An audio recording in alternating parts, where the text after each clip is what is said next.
ومن يضلله فلا هادي له ونشهد أن لا إله إلا الله وحده لا شريك له ونشهد أن سيدنا وحبيبنا ومولانا محمدا عبده ورسوله الذي أرسل إلى كافة الناس بالحق بشيرا ونذيرا وداعيا إلى الله بإذنه وسراجا منيرا صلى الله عليه وعلى آله وصحبه وبارك وسلم تسليما كثيرا كثيرا أما بعد فإن أصدق الحديث كتاب الله وأحسن الهدي هدي محمد صلى الله عليه وسلم وخير الأمور عوازمها وشر الأمور محدثاتها وكل محدثة بدعة وكل بدعة ضلالة وكل ضلالة في النار وبالإسناد المتصل منا إلى الإمام الحافظ الحجة أمير المؤمنين في الحديث أبي عبد الله محمد بن إسماعيل بن إبراهيم بن المغيرة بن بردزبة الجعفي اليماني البخاري رحمه الله تعالى ونفعنا بعلومه وحشرنا في زمرته يوم القيامة آمين. أنه قال باب قول الله ونضع الموازين القسط ليوم القيامة وأن أعمال بني آدم وقولهم يوزن. وقال مجاهد القسطاس والعدل بالرومية ويقال القسط مصدر المقسط وهو العادل وأما القاسط فهو الجائر. وبه قال حدثنا أحمد بن أشقى قال حدثنا محمد بن فضيل عن عمارة بن القعقاع عن أبي زرعة عن أبي هريرة رضي الله تعالى عنه قال قال النبي صلى الله عليه وسلم كلمتان حبيبتان إلى الرحمن خفيفتان على اللسان ثقيلتان في الميزان سبحان الله وبحمده سبحان الله العظيم. پھر پڑھ لیجیے ایک مرتبہ سبحان اللہ وبحمدہ سبحان اللہ العظیم.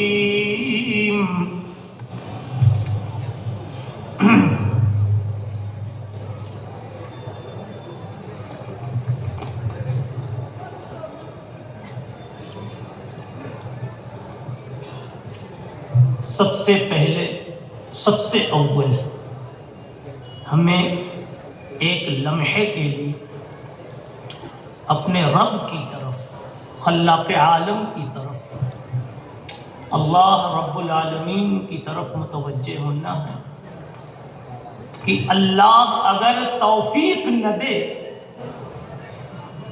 کیوں بھائی کسی کے بس میں ہے، اللہ اگر توفیق نہ دے انسان کے بس کا کام نہیں. نہ بخاری لینا کام ہاتھ میں، نہ پڑھنا، نہ سننا، نہ مجمع کا اکٹھا ہونا.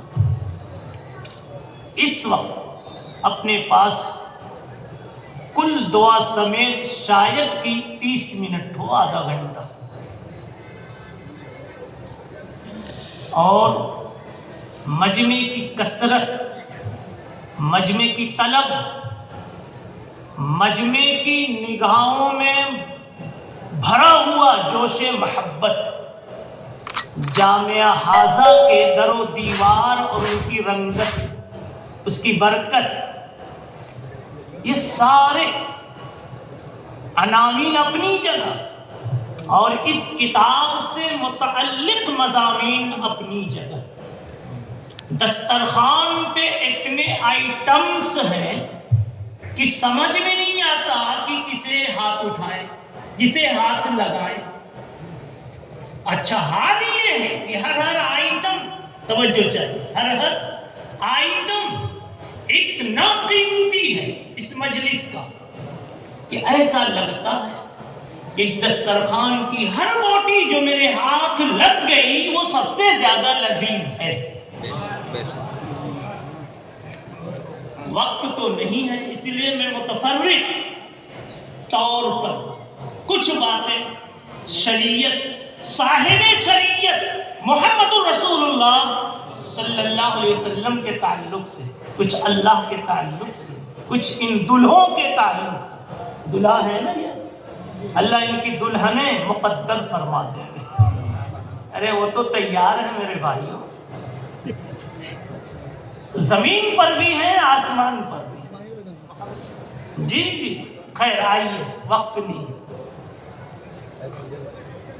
کچھ اس کتاب کے متعلق، اب کچھ آپ کے جامعہ اور آپ کی بستی اور آپ کے آسام کے تعلق سے. کہیں تو کیا کہیں، ایک مصنف صاحب دل سیرت کی کتاب لکھنے بیٹھے، قلم لے کر دیر تک بیٹھے ہی رہ گئے کہ سیرت لکھنی ہے امام الانبیاء صلی اللہ علیہ وسلم. شروع کہاں سے کروں؟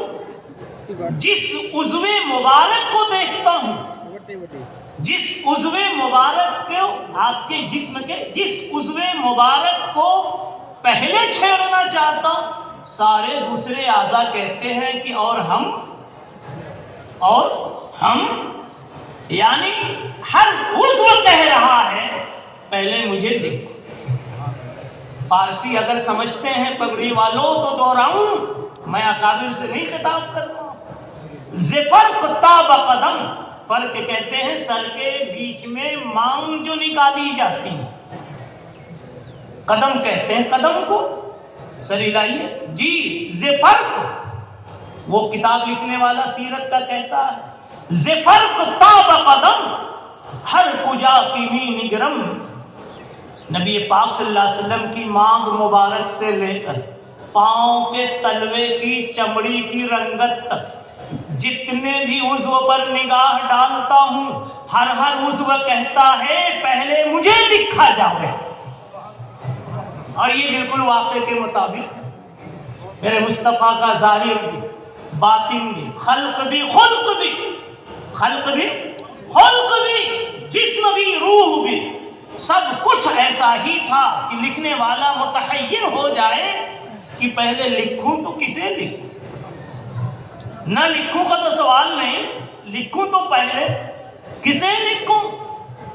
تو میں وہی کہہ رہا ہوں کہ میں یہاں آپ نے بلایا تو آپ کے تشکر پر دو جملہ بولوں کہ اللہ نے توفیق دی تو اللہ پر بولوں تو کس پر بولوں. خیر آئیے جلدی جلدی، دیکھیے گھڑی بھی بہت جلدی کر رہی ہے.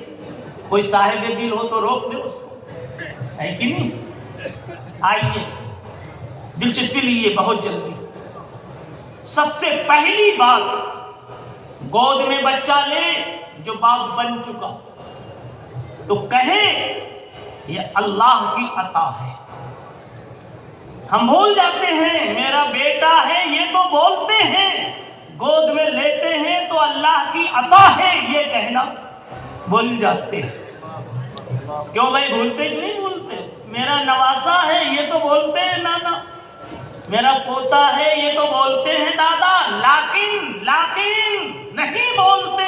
تو یہ نہیں بولتے کہ میرے رب کی عطا ہے. جن گودوں کو اللہ نے نصیب نہیں کیا وہ ہر دوسری گود والے کو دیکھ کر کے ایک آنسو چپکے سے گرا لیتے، ہائے ہائے میری گود کب تک خالی رہے گی. اسی مجمع میں کتنے بیٹھے ہوں گے جن کی شادیوں کے 20 سال ہو گئے. جی جب وہ کسی کی گود میں دیکھتے ہیں اور کسی کو یوں دیکھتے ہیں کہ آج وہ عالم دین بن رہے ہیں، حافظ قرآن بن رہے ہیں، بہترین تجوید سنا رہے ہیں، تو کہیں کسی گوشے میں سر نیچے کر کے رب کریم سے کچھ آہ آہ کر لیتے ہیں۔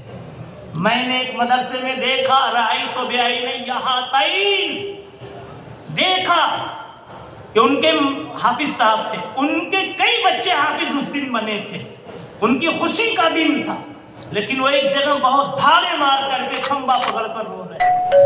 میں نے کہا کیا ہے؟ کہنے لگے میرے پاس اولاد نہیں ہے، لڑکا نہیں ہے کوئی، ورنہ آج شاید وہ بھی یہاں حفاظ میں موجود ہوتا۔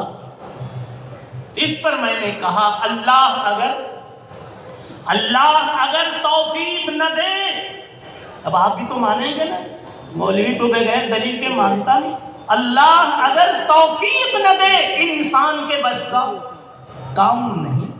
پیغام محبت، فیضان محبت عام تو ہے، عرفان محبت عام نہیں۔ فیضان کہتے ہیں روٹی کو، یہ تو عام ہے، اللہ ہر ایک کو کھلا دیتے ہیں، چاہے کلمے والا ہو یا بے کلمے والا ہو، لیکن روٹی کھانے کے بعد الحمدللہ کہنے کی توفیق سب کو نصیب نہیں ہوتی۔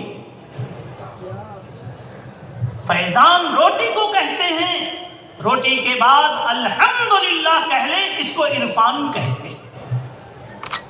ایک بزرگ ہے مولانا محمد احمد صاحب پرتاپی رحمۃ اللہ علیہ، اللہ ان کو جنت الفردوس نصیب فرمائے، ان کے اشعار میں ہے۔ خیر، تو یہ اللہ کی توفیق ہے۔ ایک کام ہوا، ہم نے اللہ کو یاد کر لیا۔ اب آئیے تھوڑی سی بات بارگاہ رسالت سے لاتا ہوں، اور یہ سب اسی کا صدقہ ہے، پوری بخاری شریف یہ سب اسی کا صدقہ ہے جی، اسی بارگاہ کا صدقہ ہے، اسی نبی مصطفیٰ کا صدقہ ہے، اسی رحمت للعالمین کا صدقہ ہے۔ کہو صلی اللہ علیہ وسلم۔ کیا ہے یہ؟